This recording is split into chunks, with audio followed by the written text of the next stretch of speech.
सत्य का खोजी। अध्यात्म साधना का एक लक्ष्य है सत्य की खोज करना, जीवन के सत्य को खोजना। सत्य बहुआयामी होता है। सत्य का प्रतिपादन अनेक अपेक्षाओं से किया जाता है। यदि सत्य को सही परिप्रेक्ष्य में नहीं समझा जाता है तो सत्य भी असत्य बन जाता है। सत्य का एक पक्ष है आत्मा की पवित्रता, ऋजुता।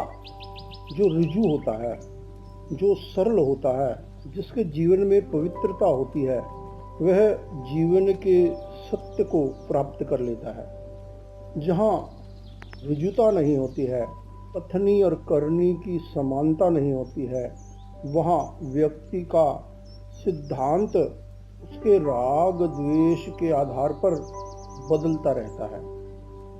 जहाँ सत्य का आग्रह होता है, वहाँ प्रियता अप्रियता, अनुकूलता प्रतिकूलता, अपने लिए या दूसरों के लिए प्रत्येक स्थिति में व्यक्ति तत्व और सिद्धांत के आधार पर निष्पक्ष चिंतन करता है, निष्पक्ष व्यवहार करता है।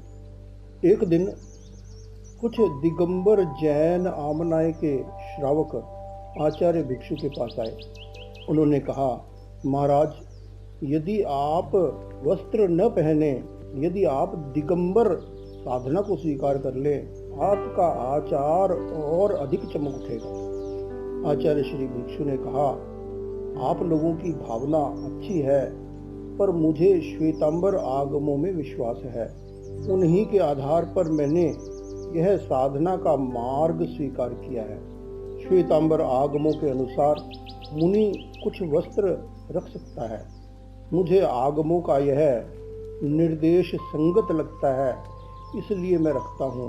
यदि मुझे दिगंबर आमनाय के शास्त्रों पर विश्वास हो जाए कि वस्त्र रखना मोक्ष में बाधक है, मैं उसी समय वस्त्रों का त्याग कर नग्न हो जाऊंगा। जहाँ सत्य के शोध का प्रश्न है, वहाँ दृढ़ता और विनम्रता दोनों का समन्वय होना चाहिए। देश काल के अनुसार भी अनेक नियमों में परिवर्तन करना आवश्यक होता है। आचार्य भिक्षु ने बहुत से नए सिद्धांतों की व्याख्या की। उन्होंने निरीक्षण करने पर मुझे यह उचित लगता है, यदि किसी आचार्य और बहुश्रुत मुनि को देश काल के अनुसार में परिवर्तन करने की अपेक्षा लगे तो कर दे। जो सत्य है वह मेरा है। यह दृष्टिकोण व्यक्ति को सत्य के मार्ग पर निरंतर गतिमान रखता है। जो मेरा है वही सत्य है। वहाँ व्यक्ति का अपने विचारों के प्रति आग्रह, राग का भाव उसे सत्य से विमुख कर देता है।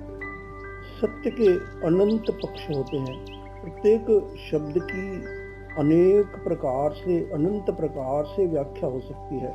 यदि व्यक्ति शब्दों का आग्रह करता है तो वह गूढ़तम अर्थों को प्राप्त नहीं कर पाता है।